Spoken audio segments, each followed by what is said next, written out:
আমার 2 মেয়ে, তা নিয়ে আমারও কোনো সমস্যা নেই, আমার বরেরও কোনো সমস্যা নেই। কিন্তু পাড়ার লোকের এত চিন্তাভাবনা আজকাল বেড়ে গেছে কি বলবো।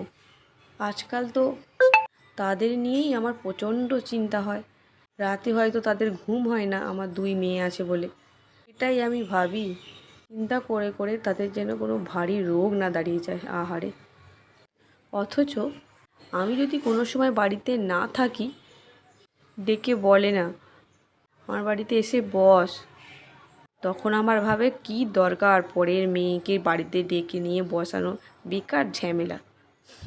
প্রতিবেশী এদেরকেই বলে, সময়ে পাশে পাওয়া যায় না, কিন্তু খোঁচা দিয়ে কথা বলার জন্য ওরা সব সময় প্রস্তুত থাকে। তাই প্রতিবেশীদের কথা কানে নেবার কোনো প্রয়োজন মনে করি না আমি।